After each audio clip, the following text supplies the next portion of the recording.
ഇതാണ് ചങ്കുപുഷ്പം. ഇത് മഴക്കാലമായതുകൊണ്ടൊക്കെയാണ് കേട്ടോ ഒന്നും വരാത്തത്. പിന്നെ തുമ്പി ഓണത്തുമ്പി ഒന്നും ഇവിടെ അങ്ങ് വരാറില്ല കേട്ടോ. ഓണത്തുമ്പിയൊക്കെ ഒത്തിരി നാളായി നമ്മൾ ഇവിടെ വന്നിട്ട്. ഓണത്തിനൊന്നും അങ്ങനെ വരാറില്ല ഓണത്തുമ്പി.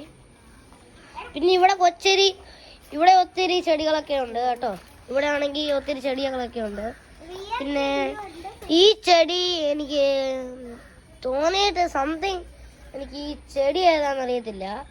നമുക്ക് പാത്തൂസിനോട് ഒന്ന് ചോദിച്ചു നോക്കാം. പാത്തൂസ്, ഇത് ഏത് ചെടിയാണ്? ഇത് നമ്മൾ അമ്പലത്തിൽ കൊണ്ടുപോകുമ്പോ പറിക്കുന്ന ഇല പോലത്തെ ഒരു ചെടിയാണ്. ഇത് അമ്പലത്തിൽ കൊണ്ടുപോകുമ്പോ പറിക്കുന്ന ഒരു ഇല പോലത്തെ ചെടിയാണ് കേട്ടോ. പിന്നെ ഈ ചെടികളുടെ ഒന്നും പേര് ഞങ്ങൾക്ക് അറിയത്തില്ല. പിന്നെ ഇവിടെ ചങ്കുപുഷ്പത്തിന്റെ ഒരു പർപ്പിൾ കളറൊക്കെ ഉണ്ട്. അത് കാക്കപ്പൂവാണ് ഗായ്സ്. ഇത് കാക്കപ്പൂ.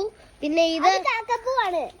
അത് കാക്കപ്പൂ. ഇത് അമ്പലത്തിൽ കൊണ്ടുപോകുന്ന ഇലയാണ് ഗായ്സ്. അമ്പലത്തിൽ കൊണ്ടുപോകുന്ന. പിന്നെ ഇവിടെ മഴക്കാലം ആയതുകൊണ്ടൊക്കെ ഇവിടെ ഒത്തിരി മാവും പിന്നെ പ്ലാവും ഒക്കെ ഉണ്ടായിരുന്നു. അത് താഴെ വീഴുന്നുണ്ട്. നമ്മൾ അതൊക്കെ പിന്നെ ഒരു പപ്പായയുടെ ചെടിയും ഉണ്ട്, 2 എണ്ണം.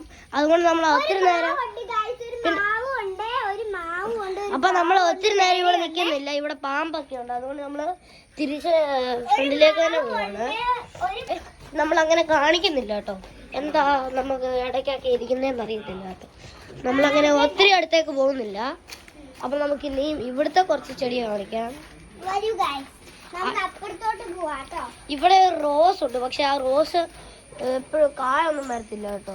അപ്പൊ നമുക്ക് ഇനിയും പൂവൊന്നും വരുന്നില്ല. പിന്നെ ഇവിടെ ഒരു വേറെ ഇതാണ്. ഇത് നമ്മുടെ വായിലൊന്നും വെക്കാൻ പറ്റത്തില്ല. വിഷച്ചെടിയാണ്. വിഷച്ചെടിയൊക്കെയാണ് കേട്ടോ. ഇതിന്റെ പേരറിയാനവർ കമന്റ് ചെയ്യണം. പിന്നെ ഇത് നമ്മുടെ പൂമ്പാറ്റയുടെ ഒരു ചെടിയാണ്. ഇപ്പം വൈകുന്നേരം ഈ ഓണ സീസൺ വൈകുന്നേരം ഒക്കെ ആകുമ്പം ഇത് എപ്പോഴും വന്ന് ഇവിടെ ഇരിക്കും. ഇത് നിങ്ങളുടെ വീട്ടിലുണ്ടോ എന്നൊക്കെ ഒന്ന് പറയണം കേട്ടോ. ആ ചെടി നമ്മള് കണ്ടിട്ടില്ല. ആ ചെടി നമുക്ക് അറിയത്തില്ല അതിന്റെ പേര്. പിന്നെ ഇത് ഒരു സംതിങ് പോലത്തെ ഒരു ചെടിയാണ്. ഇത് നിങ്ങളുടെ വീട്ടിലുണ്ടെങ്കിൽ ഒന്ന് പറയണം. ഇതൊരു പ്രത്യേകത ഒരു ചെടിയാണ്.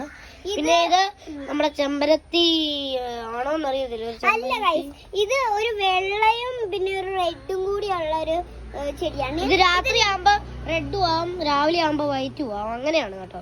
പിന്നെ ഇത് ഒരു തുളസി. ഇത് നമ്മൾ അമ്പലത്തിലൊക്കെ കൊണ്ടുപോകാൻ വേണ്ടി പറ്റും. പിന്നെ ഇവിടെ ഒരു ചങ്കുപുഷ്പവും ഉണ്ട്. പിന്നെ അവിടെ നമുക്ക് അറിയാത്ത മറ്റേ. അപ്പൊ ഗായ്സ്, ഇന്നത്തെ വീഡിയോ എല്ലാവർക്കും ഇഷ്ടപ്പെട്ടെങ്കിൽ ലൈക്കും ഷെയറും സബ്സ്ക്രൈബും ചെയ്യാൻ ഒരിക്കലും മറക്കല്ലേ കേട്ടോ.